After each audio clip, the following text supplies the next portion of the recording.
Hello everyone, welcome to Bargain Gaming, where we can play excellent games without busting our wallets. This game is called Dead Island 2, and it's a zombie apocalypse series. And this is Dead Island 2, and I really enjoy uh, the zombie apocalypse kind of game genre. And this one is the latest in that series. And for a lot of people who play this game, some feel it might be hard, some feel it is okay. And if you know how to play the game, I played Zombie Dead Island 1, and then it's like some kind of a Dead Island 2, and then add a couple of expansions to it. It was many years back. But it depends on how. If you're familiar with the game, then the game is a very fun game. If you're not familiar with the game, then the game gets really difficult because the game itself, all the weapons degrade with use, and all ranged weapons and guns in this case, they lose bullets, right? And bullets are hard to find, and traders sometimes sell them, and if they do, it's very expensive. So there are things the game doesn't tell you. What the game tells you in your tutorial, that is something I will not cover. And that is why what makes the game hard is that all the weapons are degradable and they can be fixed, but then fixing them requires crafting materials and also cash. It's very surprising. Also cash. And so every player can get their weapons back to their original condition. However, the thing that the game doesn't tell you is that this is after the tutorial. This is where the game officially starts. In the map, okay, I'm playing a PS4, so in the map, if you touch the touchpad, this thing comes out. These index comes out, and so it covers the map. So touchpad and then clicking X, and if we press down on L3, it shows us where we are, and we are currently right here. And using right stick or the R3, we can zoom in or zoom out. So that's the map. And so this is where we start, and these are transition points, and these are transition points. And so so this is the map. It's not very big, but the other thing is that the zombies constantly respawn, right? And so the number one thing that I want to cover is R3, which every player has, and that is kick.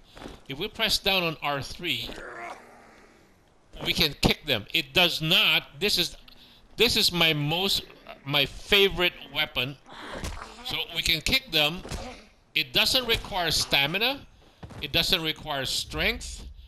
And if we have an item that can... And so they're down on the ground, and just one bullet, and this is a nail gun, they're dead, right? So again, kick, third. By the third kick, they lose, and then stomp. The square will come out when the zombie falls over and it has very little hit points left. The stomp button will appear and will allow us to use stomp. So that's a free weapons free damage ability. So like I said, everything like this nail gun requires nails. Again, a zombie has respawned. And then there are dead corpses all over. Again, kick.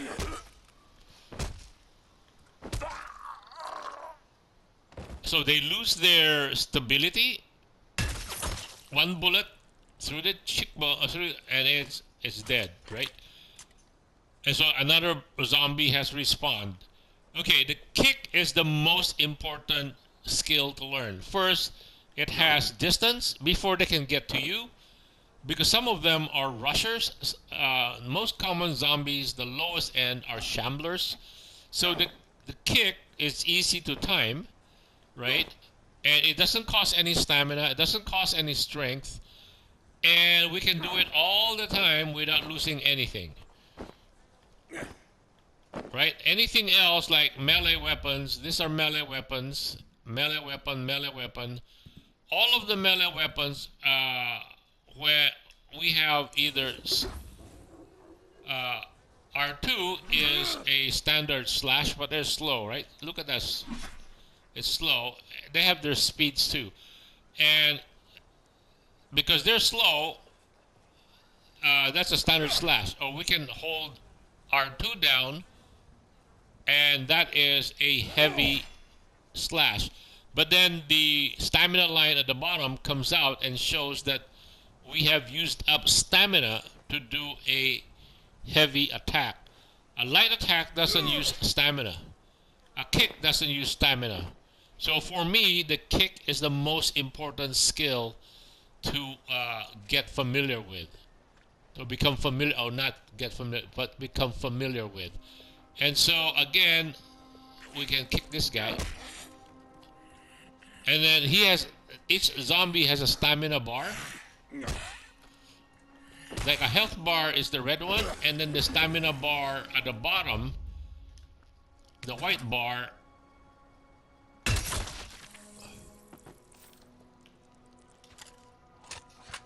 determines if the stability goes to 0, it falls down. And when a zombie falls over with 0 stability, we can deliver we have the time to deliver a headshot, and the headshot is almost always considered a critical shot. So that's point number 1, the kick. Number 2, I would say, is the concept of weapons. Each weapon in this game, you have this is a slashing weapon, that's a slashing weapon, this is a blunt type weapon, right? And these I think this is like a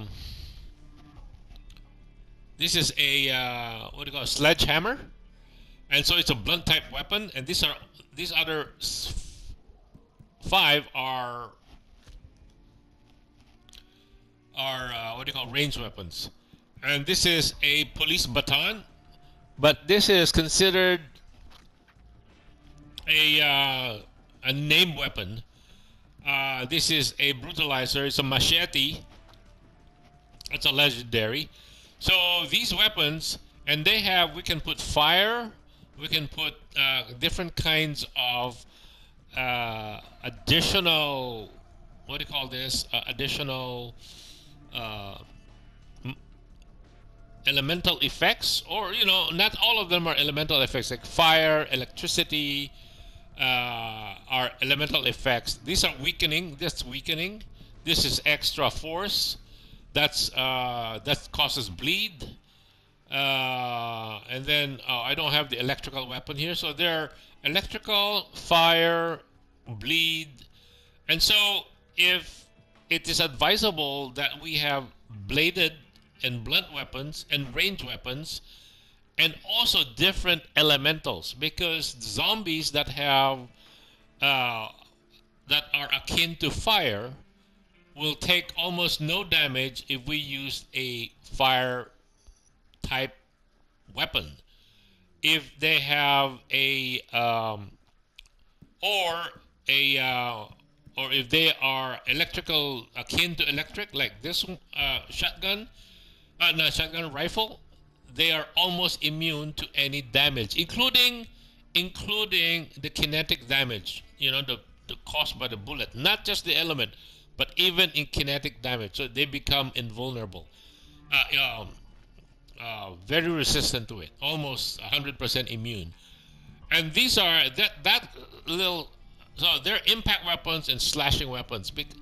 Slashing weapons are primarily for barely naked, like like wearing cloth type armor and naked or bikinis, because we're in LA and people dress a very light cotton type weapon clothes. But then blunt weapons come into the picture when we're dealing with um, like firemen, because they got padded asbestos clothing, or policemen with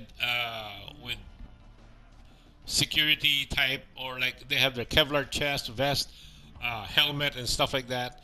So, and then of course there are also army people with helmets and stuff like that. And so slashing weapons against them is almost useless. So you need uh, blunt weapons. So number two in weapons is that the weapons comes with different grades. The common weapons are white weapons. They're called common. And the common weapons, there are some of them are like steel pipes, uh, even tools like spades, pitchfork, whatever. And they degrade very fast, and they're the lowest end. And then you have the rare weapons, which are colored blue. But then the weapons become available as our character develops. So it is, and then ultimately at the tail end of the game, the what do you call this? The character development has a character cap of. If we look at our character, we have a stats, right? No, no, no. If we look at our character, we will see that our character, on the upper right hand corner, our character has a dollar amount, which is 3,109,000. That's the money that this character has earned. And then beside that, to the right, it has a number 30. That is the level cap of our character. So our character will start at level 1. And then beside that are the experience points that we need to hit to go up per level. So again, it says here, and then below that is the name of the weapon, which is it's a maiming weapon. It's a legendary, and it's a level 30, and it's the name weapon Krakatoa. And below that, the power of it. And below that, it has a damage, how much force it exerts. So because that is an edge weapon, it doesn't doesn't produce as much force as against this one has a 29 force. This one has an 18 force, and this one, the baton, is it also doesn't have force. Force can cause impact, hard impact. And then at the bottom of the picture of the weapon, there are all the upgrades that we can put in it. So every weapon from the white to the legendary weapons will all have attributes that we can improve on. The legendaries will have 5 slots. The superior, which is the purple weapons, will have 4 slots. The rare weapons, which are the blue, will have 3 slots, and then the white ones will have only 2 slots. The slots here, if we look at our inventory, the slots have, I can go down all the way. See, the purple weapons have, this is named weapon. Okay, the purple.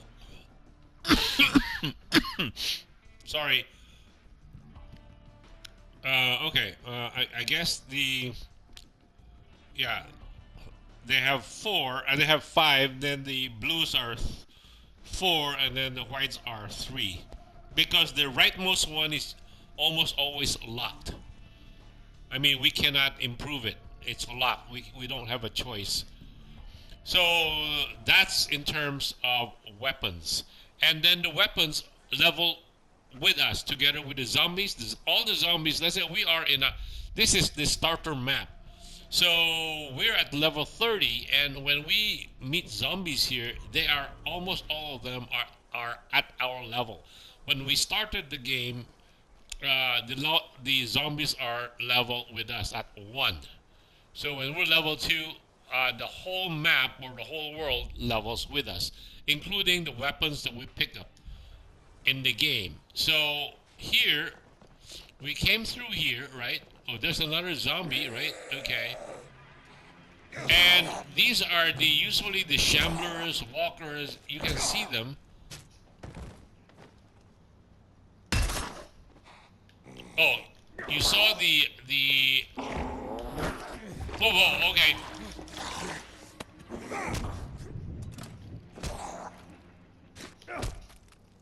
Now we can stomp on the head. Oh, I had what do you call this? One of the mods that allows us to stomp on the heads of these guys. So number 2 is weapons. Number 3, which makes this game hard or easy, is the amount of cash we can earn. The zombies in this game, they normally don't drop much, very little things. And the other thing is that the zombies gives us between 15 to 20 experience points. Even when they are level 30, they don't give much experience points. So farming zombies is out of the question. Don't farm zombies, it's not worth it. So in terms of money, what is interesting is that in this game, we have different quests. We have the main storyline quest, and then we have side quests, and then we have lost and found quests. I think the main storyline, I can't remember, there are about 23 quests in the storyline, and then on the side quests there are 32 or 33, and then the lost and found quest there are maybe 12 or 13. I can't but within those ballpark. So what happens is that after we finish each quest, no, excuse me. Let me back off a little bit. So in the map, we have all of these fuse boxes, right? These are like fuse box. So every time we go to a merchant and we see when we talk to the merchant, okay, let's see if we can get to a merchant here. So that's where we will start. All of these doors will be closed. And the key for us is to get out to the next spot, which is here. And this is Emma's house. And once we finish the quest here, a trader will appear. And this trader will carry fuses. So when we look at his inventory, he will carry fuses. Each fuse costs 1,500. So we can buy one because we can only carry a maximum of 3. At the same time, there are workbenches, and then there are storage lockers. So these guys, it's important we buy fuses when we see them. It costs 1,500, so that's a lot of money right at the start of the game. However, there are fuse boxes in the game, like right here. There's one, right? And then I don't think there's in Emma's house. There's I think the third house that we go to is this one, and there's a fuse box. Oh yeah, I opened that one. Oh, that's a locked chest. Anyway, the fuse boxes will unlock a door next to them, and that door usually inside it will contain a weapon, which is a very high-end weapon for the level that we are in, or the players in. So if we're level 2, it will give us a very good weapon, a very solid weapon, not a junk weapon like a pipe or a what do you call this, an umbrella or a structural, it's like a debris or signpost or something, it's debris or a broken piece of wood, or so it will give us a real weapon. I mean, a sword or a heavy wrench or a pickaxe or a sledgehammer. So those, it will give us a real weapon.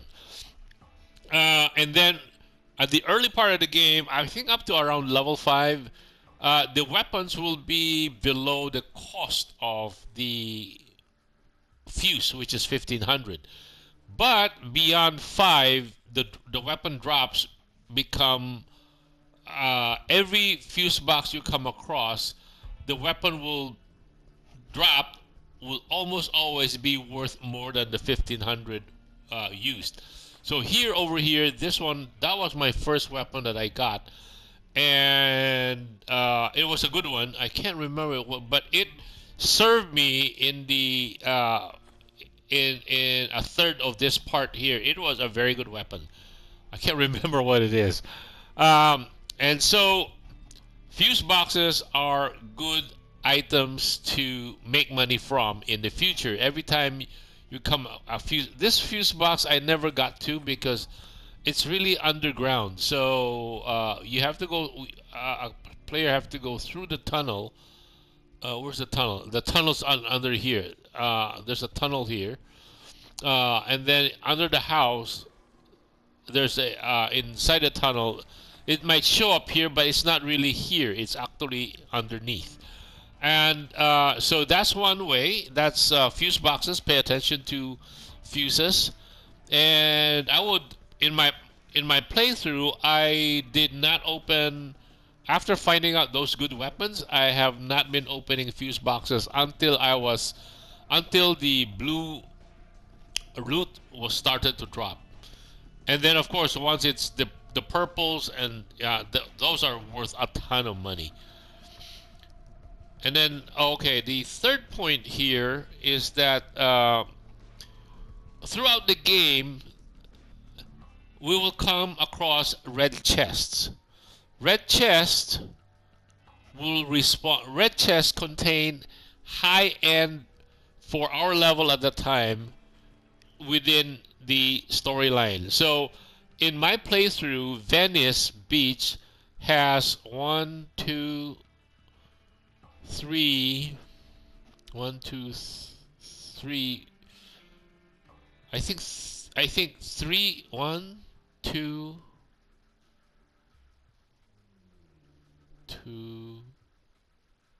3, 4 red chests and some random loot drops, and the police station has always have a shotgun in it.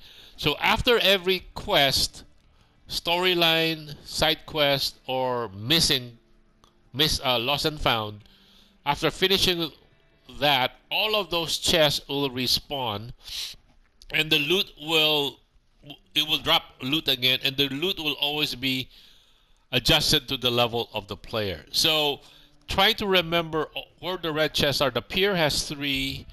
Monarch Studios, I know of, it has 2. I forgot it has to have, I think there are 3 of them, but I forgot the third one. But there are at least 2 I've been farming consistently. The Sterling Hotel area, that has 2, definitely. And then, so if just remembering all of, and also the tower guard, the guard tower in Venice, always drops a submachine gun, and so that's why Venice Beach, the Blue Crab restaurant, spot, fast travel to the guard tower is instantaneous. So it's tied to the Venice Beach. So both. And so after every quest, farm those red chests again, and easily collect $20,000 to $30,000 very easy. And that's the reason why in my inventory right here we're showing This character has 3,100,000 in his name. So if I don't farm the chests, I will always be in a tight bind because our weapons degrade, even the legendary ones. So their durability might be high, but they degrade very fast because we're dealing with a lot more monsters, and they're tougher too. So that's why they take more take more hits to kill. So trying to catch up to advance our weapons. If we don't farm. If I didn't farm them, I will be hard pressed to level our weapons. Number two on weapons leveling, uh, we can level our weapons at any time, but it is very expensive. So I usually wait around when the level is about 4 difference. Like at our level, the weapon's very strong. One level below us, it starts to weaken. By the third level, it just becomes almost like it's still better than white, but once they were 4 levels away, then it's equivalent to a white weapon. So that's the time then when I upgrade the weapon to our level, to the player's level. So repairs, upgrades, repairs almost always I will wait until so the weapons do not lose efficacy if it is used up, like because there that each weapon has a ring to it. That white ring is an indication of the durability. So the durability will continue to decline, but the damage it does not decline with the durability's decline. If it declines to 0, it will be considered broken and we can't use it until it's repaired.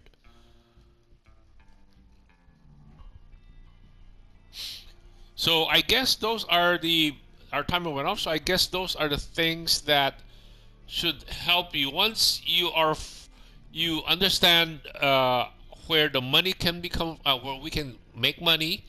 The kick is very important. It's available to all characters, and then remember to keep an eye out. The memory here is very important, where the red chests are.